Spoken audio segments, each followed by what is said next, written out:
Pronto, Ramon, pode ir. Ok, Elcio, obrigado. Então, vamos começar mais uma aula. Sejam bem-vindos aí, Júnior e Renata, né? Boa noite. Boa noite.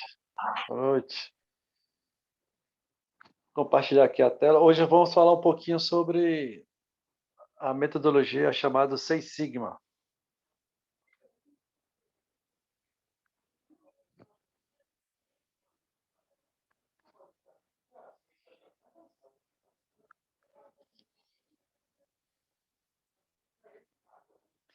Vocês já ouviram falar na metodologia chamada Seis Sigma?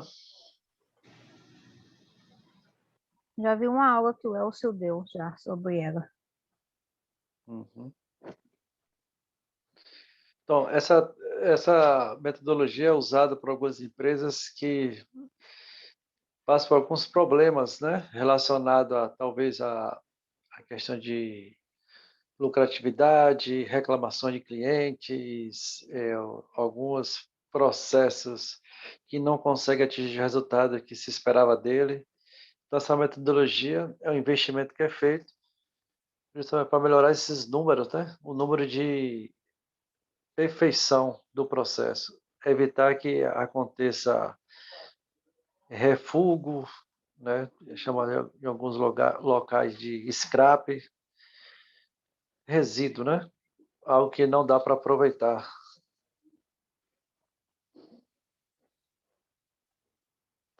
Então, o que é Seis Sigma, né? Deixa eu só adicionar a colega aqui.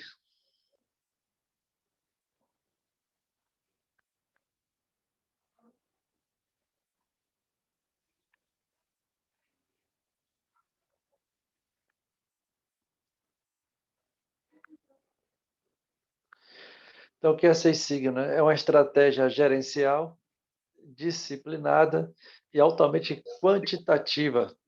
Por quê? Porque envolve números, né? A mensuração para saber se está dando resultado no metodologia Seis Sigma é através dos números. Caracterizada por uma abordagem sistêmica, né? Que tem como objetivo aumentar a lucratividade de empresas, como eu falei, por meio da otimização de produtos e processos, melhorar cada vez mais, com o consequente incremento da satisfação de clientes e consumidores. Se você melhora o produto, melhora a metodologia, isso é uma consequência que os clientes eles vão ficar, com certeza, muito mais satisfeitos, né?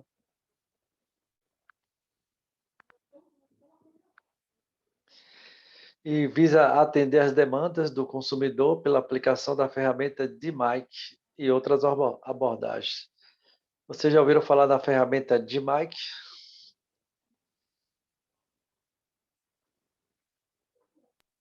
Não. Na verdade, é uma ferramenta muito similar ao PDCA, né? É o ciclo PDCA, e o DMAIC já é uma melhoria do PDCA. Acrescenta mais uma letra, né? O D é de definir, M de medir, assim vai. É a mesma sistemática, um ciclo que a gente vai ver depois, que vem para aperfeiçoar quando se usa a metodologia Seis Sigma. Então, só para que vocês possam entender, quando as empresas elas usam esse tipo de análise através de Sigma, né, que é uma forma quantitativa, a gente vai comparar aqui alguns números, né? Entre o padrão usual, que é de 4 sigma, né? A testabilidade e a performance de 6 sigma. Então, quando a empresa ela faz medições constantemente de seus processos, e aí ela implementa os 6 sigma para poder melhorar isso, né? O 6 sigma é analisado por milhão de peças produzidas, ou seja, a cada milhão analisa quantos defeitos ocorreram naquele processo. Então, é um processo que tem uma produção muito alta, né? E aí, essa forma de medição se utiliza o Seis Sigma para saber a assertividade, né, do processo. Então, se for começar pelo Seis Sigma, logicamente que tem 3 sigmas, que é uma porcentagem maior de acerto. Aqui já deu uma comparação de 4 sigma para 6 sigma. Então, no 4 sigma, né? Quando a empresa implementa direitinho, que coloca a sistemática funcionando dentro da empresa, a acertabilidade de 99,38, ou seja, a cada milhão de peças produzidas, vai acertar 99,38%, quase 100%, né? Mas tem uma diferença grande ainda se for comparar com 6 sigma. 6 sigma, a acertabilidade de 99,99966%, né? Quase 100. Então, o que faz diferença, né? De 99,38 para 99,999. A gente vai ver aqui agora nessas comparações. Se formos analisar um processo de 7 horas de falta, a questão de energia, né? Vamos supor a questão da Coelba, se for implementar a empresa que gera energia. Então, se ela for fazer esse defeito por milhão, ou seja, cada 7 horas de falta de energia elétrica por mês, ou seja, em cada mês vai faltar 7 horas, né, de energia nesse processo, se for implementar o 4 sigma. Se for implementar o 6 sigma e tiver rodando a sistemática direitinho, vai ser 1 hora de falta de energia elétrica a cada 34 anos, né? Então, essa é uma estatística que é medida, ou seja, praticamente não vai faltar energia, né? Quando você tem um sistema 6 sigma rodando perfeitamente. Se a gente for analisar aqui o 4 sigma em outra operação, fala 5.000 operações cirúrgicas incorretas por semana. Né? Se a gente for implementar 4 sigmas na rede de saúde, já que no 6 sigma, se for implementar, é 1,7 de operação cirúrgica incorreta por semana.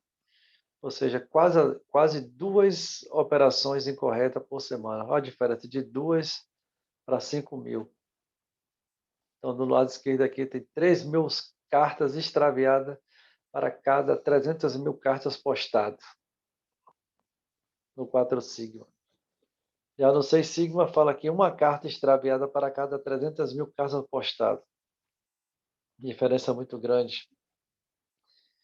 Aqui também, se for a gente analisar, 15.000 minutos de fornecimento de água não potável por dia, né? Que não vai acontecer. E ali 1 minuto, no 6 sigma, de fornecimento de água não potável a cada 7 meses. Aí vem um canal de TV de 1,68 horas fora do ar por semana. Já no 6 sigma, quando se implementa isso numa organização, um canal de TV 1,8 segundos fora do ar por semana. Olha a diferença, de 1,8 segundos por semana, de 1,68 por hora. E uma aterrissagem de emergência no aeroporto de Guarulhos por dia, quando a gente implementa o 4 sigma. Se for o 6, uma aterrissagem de emergência em todos os aeroportos do Brasil a cada 5 anos. Então, é interessante a gente analisar esses números, porque para alguns processos, posso afirmar isso, que é necessário implementar um sistema como esse, né, de 6 sigma, porque não pode ter falhas, né?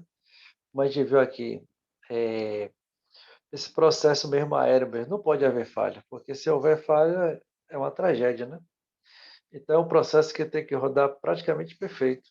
Então, se não tiver uma metodologia dessa, de 6 sigma, aconteceria muito mais tragédia do que a gente imagina.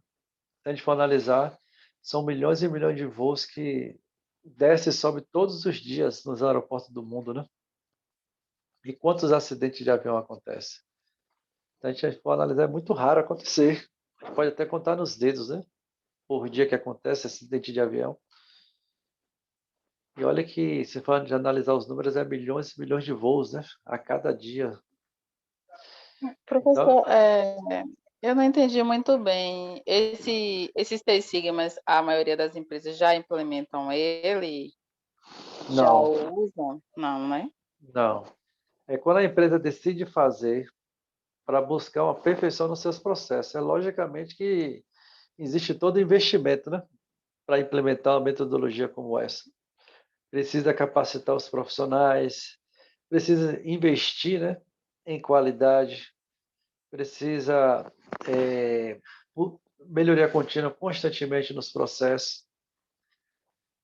Enfim, a empresa toda tem que se mobilizar para que a perfeição chegue praticamente nesses números aqui, de 99,9966. Então, isso começa da alta direção. Para alguns processos, como eu falei, é inerente, ou seja, tem que ser feito esse tipo de perfeição, porque senão o processo não existe, como o processo aéreo, né? Imagina se o processo aéreo tivesse vários defeitos, né? Seria uma tragédia a todos os dias teria uma tragédia nesse processo aéreo, né? E assim vai no fornecimento de água, quem faz cirurgias, né? Os médicos cirurgião não pode ter erros. Então, a gente vai mostrar aqui mais adiante, nessa escala Sigma, né? O que se pretende alcançar. Então, quando você tem o 6 Sigma implementado, ou seja, a cada milhão, vamos imaginar, a cada milhão de produtos realizados, feitos, vamos imaginar um produto, caneta, a cada milhão de canetas produzidas de um processo, só pode dar defeito de, ali ó, a porcentagem de acerto vai ser de 99,996, né? Quando se implementa o 6 Sigma. Então, isso é importante. E aí, vai ser mais ou menos três canetas a cada milhão produzido que vai sair com defeito, quando você tem um 6 Sigma implementado. Mas, como eu falei, para chegar a isso, vai passando algumas etapas, né? Tem 2 Sigma, tem 3, 4, 5, até chegar no 6. Como é que a empresa sabe que chegou no 6 Sigma? Vai ser através das medições, através dos números, né? Que vai ser medido. Então, tem que as empresas, quando quer implementar o Six Sigma, ela busca principalmente aumentar a sua lucratividade. Então, quando tem o Six Sigma implementado, isso significa que o custo da não qualidade, né, vai ser praticamente zero, né? Porque não vai ter reclamações, não vai ter recall, sabe quando a empresa chama o cliente para voltar para consertar um item daquela peça que foi realizada. Então, os custos praticamente vão zerar se os produtos saírem perfeitos. Então, para entender um pouquinho do histórico, como que surgiu o Seis Sigma, surgiu na Motorola. Vocês conhecem muito bem aí, né? A empresa Motorola surgiu lá, elas implementaram um sistema como Sim. esse, tiveram muito lucro na década de 80, e aí, implementando esse tipo de sistema, outras empresas começaram a copiar. Aí veio outras empresas, né, que vai mostrando ali, a Brau, a General Electric, enfim, vários outros foram implementando e gerando muitos lucros. E aí é uma metodologia que fica aberta para qualquer empresa implementar. Então, como implementar o Six Sigma, né? Três coisas são importantes para a implementação. Primeiro, é que precisa mensuração direta dos benefícios do programa pelo aumento da lucratividade da empresa. Ou seja, precisa se criar indicadores para mostrar que antes e depois, ou seja, naquele momento, quanto que a empresa ela lucrava ou quanto se jogava fora com desperdício, né, de matéria-prima, de mão de obra. Precisa fazer isso primeiramente. Segunda é implementar uma ferramenta chamada de DMAIC, como eu já falei, que é um aperfeiçoamento do PDCA para poder monitorar como está sendo feito o projeto. E o CO, que é elevado ao comprometimento da alta administração da empresa. Então, se a alta direção não for o carro-chefe para que esse projeto possa ir avante, não adianta nada. Não adianta a empresa tentar implementar o Seis Sigma se a alta direção não estiver envolvida. Então, esses são os três pilares. Para que possa funcionar, existem algumas funções, que são alguns cursos, né, que é necessário que alguns colaboradores da organização possam estar se qualificando. Então, nesse organograma, mostra aqui que tem que ter um sponsor, sponsor, tem que ter um sponsor facilitador, a gente vai ver um coordenador, um champions. Não sei se vocês já viram falar em black belts, green belts, white belts, já viram falar? Alguns cursos falando sobre isso? Não. São profissionais de melhoria da qualidade, que eles tomam um curso específico, recebem uma certificação, e belts em inglês é como se fosse cinto ou faixa, né? Não tem faixa na capoeira, no karatê, né? Então, da mesma forma, nesse projeto existe, né? Belts, que é em inglês, é como se fosse faixa. E aí, ali está dizendo black belt, ou seja, faixa preta, né? Green belt, faixa verde. White belt, faixa branca. Então, primeiro que se inicia com candidatos, o white belt são pessoas que vão operacionar o processo, que vai fazer parte desse time. Depois tem os candidatos de black belts e green belts, que vai ficar muito mais na questão de buscar melhorias dentro dos processos, até chegar nos sponsors, né, que aquelas pessoas de alta direção que vai facilitar o trabalho, vai coordenar para que o processo possa fluir. Então, o sponsor do Six Sigma, o que significa, né? É o número 1 da empresa, ou seja, ele é responsável por promover e definir as diretrizes para a implementação do Six Sigma. Então, a pessoa que é considerada a número 1 da empresa, ele que tem que ser o sponsor, né, do Six Sigma. Então, é a pessoa que tem a palavra final de uma organização. Geralmente é o diretor da empresa, né, presidente. Então, se for implementar o Six Sigma, ele tem que ser o número 1. E aí vem naquele organograma também, sponsor facilitador, que pode ser um dos diretores da empresa. Esse gestor tem a responsabilidade, né, de assessorar o sponsor do Six Sigma na implementação do programa, um dos diretores também, da alta direção. Aí tem os champions, né, que traduzindo seria campeões em português, que é gestores cuja responsabilidade é apoiar os projetos e remover possíveis barreiras para o seu desenvolvimento. São diretores ou gerentes da empresa, também pessoas da alta direção, né? Tem os coordenadores do programa de Six Sigmas e consultoria, ou Master Black Belts.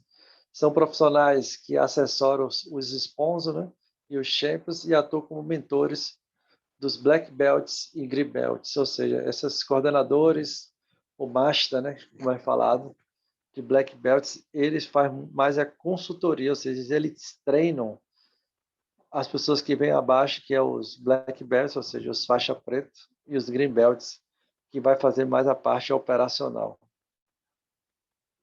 Então, os Black Belts, que é os faixa preta, o que é que eles fazem? Se eu tomar um curso como esse, né, para entrar numa empresa que tem um Six Sigma, eles lideram equipes na condução de projetos multifuncionais ou funcionais, problemas de alta complexidade, alcançando maior visibilidade na estrutura do Six Sigma. Então, ele faz parte de líderes de equipe, né? E Green Belts são profissionais que participam das equipes lideradas por Black Belts, projetos multifuncionais, ou seja, esses Green Belts, eles ficam sendo subordinados aos Black Belts. E o White Belts, que é o faixa branca, são profissionais do nível operacional da empresa. Eles são treinados nos fundamentos do Six Sigma para que possam dar suporte aos Black Belts, Green Belts e Yellow Belts na implementação dos projetos. Então, resumindo, se a empresa resolver, né, implementar um Six Sigma para buscar a perfeição em um processo, que ela necessita disso, White Belt é aquela parte operacional, são pessoas que são treinadas, precisam de um curso para isso, e elas são pessoas que vão operacionalizar, né, o processo. Aí vem os Green Belts, que são as pessoas que vão auxiliar os Black Belts também na implementação, talvez de alguma forma mais administrativa. E Black Belts é como se fossem os supervisores desse processo. Aí em cima vem os sponsors ali, que são mais parte de pessoas da diretoria, né, para estar acompanhando. Então, como selecionar projeto no Six Sigma? Se for prazos de curto, se for projeto de curto prazo, geralmente é de 4 a 6 meses. Mas se for a médio prazo é de 8 a 12 meses. Então, se a empresa quer implementar um projeto, vamos imaginar, aumentar a produtividade da máquina Y, né, de 5.000 para 8.000 peças por dia, né? Por reduzir o número de rejeição de refúgio naquela máquina, né? X para Y, né? Então eles colocam, se for a curto prazo é de 4 a 6 meses, mas se for de médio prazo de 8 a 12 meses, um ano praticamente. Quais são as características, né, dos projetos Seis Sigma, né? Forte contribuição para o alcance das metas estratégicas da empresa, grande colaboração para o aumento da satisfação dos clientes ou consumidores, ou chance elevada de conclusão dentro do prazo estabelecido. Então, são essas características que fazem com que a empresa pense, né, em colocar um projeto do Seis Sigma em implementação. Aqui tem alguns exemplos de metas dentro do projeto Seis Sigma, né? Aí tem um exemplo aqui: reduzir em 20% o custo de fabricação de tintura WWX, utilizada no processo XYZ, até data X, né? Vai depender se vai ser a curto prazo ou a médio prazo. Outro exemplo aqui é reduzir em 60% o número de embalagens perdidas no invase do produto. Outro exemplo aqui é aumentar em 50% o índice de satisfação dos consumidores quanto ao aspecto da embalagem final. E reduzir em 50% o volume total de produtos não faturados por incapacidade de atendimento aos pedidos. Então, são alguns exemplos aqui de metas, né, dentro do projeto Seis Sigma. Fundamental para o sucesso do programa Seis Sigma, né, que tem que acontecer. Primeiro, o projeto Seis Sigma associado às metas prioritárias da empresa. Então, não adianta criar uma meta que não seja algo que é de prioridade da empresa. A gente tem que criar metas que vai contribuir de alguma maneira para que a empresa ela possa ter maior lucratividade. Eu já trabalhei em projetos como esse. Por exemplo, eu trabalhei numa máquina que vocês sabem o que significa setup? Já viram falar dessa palavrinha? Sim. Sim. Pronto. Então, o setup dessa máquina, né, traduzindo a troca de um processo para outro dessa máquina, ela durava em faixa de 10 a 15 minutos quando é trocar de um processo para outro. Parece pouco, mas foi um processo que a cada 2 minutos se faz um novo produto. 10 minutos de máquina parada é como se eu estivesse perdendo 4 produtos novos, né? Se a cada 2 eu faço um e eu fico com 10 minutos de máquina parada, na verdade eu estou perdendo 5, né? Então a gente fez um projeto relacionado a isso. Como diminuir esse tempo de setup? E nós fizemos um projeto, era a extrusora, né? E a extrusora, de fato, o que acontecia, né? Resumindo para vocês entenderem, tinha que tirar umas chapas daquele processo que estava dentro da extrusora, que ela vinha muito quente, e para colocar a outra, tinha que montar toda novamente, e nessa montagem é que se gastava o tempo, por isso que se fazia em 10 minutos. Então, nosso projeto foi criar o seguinte, fazer com que do lado da máquina já ficasse outro tipo de chapa de um novo processo já montado, com mangueira superaquecendo, porque quando ela entrasse na extrusora já estava com a temperatura ideal e não ia se perder tanto tempo. Então, com esse projeto que a gente pensou em fazer, já deixando outro tipo de chapa quente que entra com um novo processo, nós deixamos de gastar 10 minutos e passamos a gastar 1 minuto a cada troca. Então, a gente começou a ganhar 9 minutos a cada setup. Esses setups aconteciam 5 a 6 vezes no turno. Então, se a gente for fazer um cálculo aí, a gente estava produzindo de 4 vezes 6, dá 25 produtos a mais a cada turno. Se a gente for pegar 3 turnos, que é um dia, dá 75 produtos a mais com esse tempo que diminuiu do setup. E aí a gente fazia esses cálculos. Se a gente for pegar por semana, já daria um número bem maior de produtos. Se for pegar por mês, dá muito maior. Então, com esse projeto que a gente montou, funcionou, a gente apresentou para a empresa, e aí a gente foi até recompensado, né, com um jantar num restaurante chique lá de Salvador com nossas famílias, porque a gente conseguiu aumentar a produtividade pelo simples fato de diminuir o tempo de setup, tempo de troca. Então, são ideias que vêm surgindo, o Seis Sigma vem com essa roupagem justamente para a gente enxergar aquilo que nós podemos melhorar dentro do processo para dar mais resultados. Então, a gente precisa, para ter sucesso no Seis Sigma, precisa de especialista, né, com perfil adequado. Não só de especialista, mas precisa de pessoas que têm esse perfil de buscar melhorar as coisas, não se acomodar com bons resultados. A gente precisa sempre buscar novos resultados, aprimorar cada vez mais. Precisa de ampla divulgação em todos os níveis da empresa, das etapas da implementação e dos resultados alcançados com o programa. Isso é uma parte importante. Às vezes os números ficam muito escondidos, né, desses indicadores do que está acontecendo na empresa. E com o projeto Seis Sigma, esses números precisam ser divulgados, o que é que está acontecendo, né? Qual o índice de rejeição de uma máquina ou de um processo, qual o índice de reclamação, qual o índice de devolução de produtos. A gente precisa entender e deixar claro para que a gente possa melhorar. O uso de ferramentas de análise apropriadas, saber usar as ferramentas da qualidade e elevar os níveis de competência e credibilidade da consultoria. Geralmente as empresas elas contratam uma empresa que vem prestar uma consultoria, mas não deve ser qualquer empresa, tem que ser empresa credenciada que de fato vai treinar as pessoas e vai capacitar para que possam atingir, né, os resultados esperados. Como eu falei, a ferramenta é o DMAIC. Se a gente for analisar, do lado esquerdo tem o PDCA, né, que é o bem conhecido, o básico, que é planejar, executar, checar e analisar. Já no DMAIC, né, acrescentado mais alguns itens, né, começa primeiro por definir, medir, analisar e depois implementar, para depois começar a controlar. Isso a gente vai ver depois uma nova oportunidade.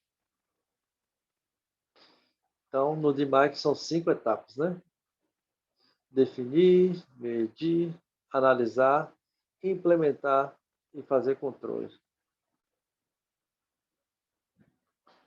Então, como eu falei, né? DMAIC começa com definição, estabelecer os processos, estabelecer qual o processo que vai ser implementado Seis Sigma. Aí vem medição e análise, que é a métrica do sistema. Como é que a gente vai fazer essa métrica, como é que vai medir. Aí tem o FEMEA, tem através do Chicago, que é uma ferramenta que a gente viu da qualidade, que é o Pareto, que a gente viu também. E em prover significações corretivas ou melhorias que tem que ser feitas, ações preventivas. E controlar, que é control, significa métrica sigma e outras métricas do sistema inicial, ou seja, saber como é que está sendo os resultados. Então, usando o sistema, definir o problema, né? O período de ociosidade ou superlotação da central de quimioterapia, um exemplo. Objetivo, reduzir o tempo de atendimento. O escopo, né? Centro de quimioterapia, desde o encaminhamento médico até a liberação do paciente após o tratamento. E a métrica é medir o tempo de atendimento. E talvez, nesse caso desse processo, é o que as pessoas têm reclamado. O impacto do projeto, aumento da capacidade de atendimento e a satisfação do cliente. Nesse caso aqui, se resolver esse tempo de atendimento, logicamente, que as pessoas vão ficar muito mais satisfeitas. E aqui, nessa situação específica, nesse exemplo, a gente percebe que o problema aqui é a espera, né? Então, começa a medir isso, né? Já viram falar de benchmarking? Não, professor. Benchmark é quando você Vamos supor, eu tenho uma empresa de sapatos, trabalho numa empresa de sapatos. E aí eu tenho os concorrentes de uma empresa não, uma loja, né, de sapatos. Aí de repente no comércio eu tenho outros concorrentes. Então, se eu quero saber o que é que os meus concorrentes estão fazendo, eu vou lá fazer uma visita como se eu fosse um cliente, para conhecer a metodologia daquela loja. E através dessa visita, dessa análise, eu vou pegar pontos que eles fazem que de repente é muito melhor do que é feito na empresa que eu trabalho, né? Entender quais são os pontos negativos deles também, para que a gente não faça na empresa que a gente atua. Então, o benchmark é isso, é você ir na empresa concorrente, fazer o estudo do que é feito ali, para poder trazer alguma coisa de benefício para a empresa que você trabalha. Deu para entender? Deu. Então, Sim, deu. então tem muitas organizações que fazem isso, né? Ela se passa como um cliente para poder conhecer o processo, para poder assim, trazer melhorias, né? Para ser o processo específico. Uma das formas de fazer toda uma padronização é fazer fluxograma. Fluxograma é esse gráficozinho aqui, né? Essas figuras que nos mostram, né? Como vai ser seguido os padrões. Algumas empresas utilizam muito, né? Porque é muito fácil, é só seguir as setas. Tem o início, ali, receber paciente encaminhado do ambulatório. Aí a próxima seta diz o quê? Providência de autorização e prontuário. Aí vem o próximo passo. Toda vez que tiver um losango, é uma pergunta, né? Necessita checar hemograma? É uma pergunta. Se sim, encaminhar para a enfermagem. Se não, encaminhar para a emissão de rótulos, né? Então, quando se tem esse fluxo, ajuda muito a entender como é que as pessoas devem se comportar no processo. Então, tem muitas empresas que utilizam disso aí para facilitar, né, a tomada de decisão no processo inteiro. Aqui mostrando mais uma vez os exemplos da quimioterapia. Nós podemos utilizar o diagrama de causa e efeito, que a gente viu. A gente sabe que as 6M's aqui só está usando 4, mas são 6, né? E de repente encontrar problemas relacionados a método, máquina, material, mão de obra, né? Os outros dois que não tem aí, que é meio ambiente e medição, a gente monta esse pêndulo de peixe, vê quais são os problemas que estão acontecendo e tenta resolver em áreas diferentes. Tem os 5 porquês, que facilita a nossa vida. Até em outro momento vou estar passando essa ferramenta, que é simples, mas é importante que vocês tenham conhecimento também, que é uma ferramenta que se utiliza porque 5 vezes, né? A metodologia, a prática se faz necessário assim. Tem um FEMEA, que é uma ferramenta mais utilizada na área automobilística, que é uma ferramenta de falhas, de medição, de análise de defeitos, né? Que a gente vai ver em outra oportunidade.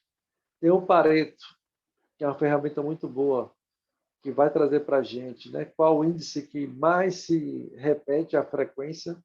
Nesse caso aqui, se a gente for analisar de defeitos na clínica, né, de quimioterapia ou no hospital, qual o índice aí que vocês enxergam que está acontecendo mais defeitos seguindo esse gráfico aí? Na instalação. Na instalação, né? Exatamente. Então, esse gráfico de Pareto ajuda a isso. O gráfico a gente viu até em uma aula passada, que a gente monta o gráfico com as reclamações e a gente vai saber qual aquilo que mais se repete, de maior frequência. E aí, com esse gráfico de Pareto, a gente não toma ações para resolver tudo de uma vez. A gente começa por aquilo que mais se repete. Nesse caso aqui, seria instalação. A primeira ação a ser tomada aqui. Aí vem simulação.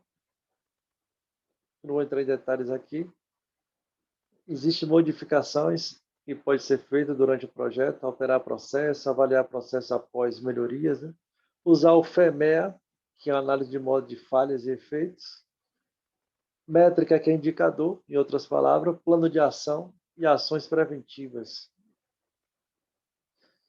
E eu trouxe somente esse slide inicial, só para que a gente possa entender um pouquinho sobre o Seis Sigma, entender que é uma metodologia que nasceu com a Motorola na década de 80. Ela veio com base para que as empresas pudessem aumentar sua lucratividade, essa é a principal razão. Sigma é uma métrica que visa atender à perfeição dos processos. Quando a empresa começa a implementar, que precisa de uma capacitação, uma qualificação, um curso específico, né, de melhoria de qualidade, envolvendo melhorias, métrica, indicadores, como formular essa sistemática, as pessoas são capacitadas, a diretoria precisa estar envolvida, porque é ela que vai ser a carro-chefe, né, a voz ativa, precisa implementar, quando todos são conhecedores da ferramenta de Mike, que é um PDCA melhorado, e aí vai se ter os resultados. E os resultados só vêm depois que começa a se medir os indicadores, implementa todas as ações e vai medindo os indicadores pouco a pouco. E quando as empresas chegar a um nível de 99,99 de assertividade, isso significa que ela já conseguiu atingir o Seis Sigma em determinada área, né, que foi implementada. Então, basicamente é isso. Na próxima aula, a gente vai estar entrando mais em detalhe em como praticar algumas desses programas e métodos, né, na prática. Vocês têm alguma pergunta que gostariam de fazer? Eu não. Por enquanto ainda não, professor. Só uma dúvida, professor. Pode As perguntar. outras duas aulas vai ficar para sexta-feira mesmo, né? Você está falando daquela turma que não teve a aula passada, não foi isso? É a nossa turma. Pronto. Isso. Com aquela turma especificamente, a gente vai fazer na sexta-feira, viu? No mesmo horário. Eu acho que pode estar até havendo, professor, atrapalhando alguma coisa em referente às turmas, entendeu? Porque quando a gente pergunta, aí fala, já foi dada para a turma. Só que a turma da gente está ficando sem aula. Então, acho que está acontecendo está atrapalhando alguma coisa aí em relação às turmas. Eu acho que já Porque esclareci. hoje mesmo a gente teve essa aula aqui que o senhor está dando. Beleza. Mas está faltando duas aulas anteriores. Então, para complementar esse assunto de hoje, a gente precisaria ter tido as duas aulas anteriores primeiro para poder estar complementando a de hoje.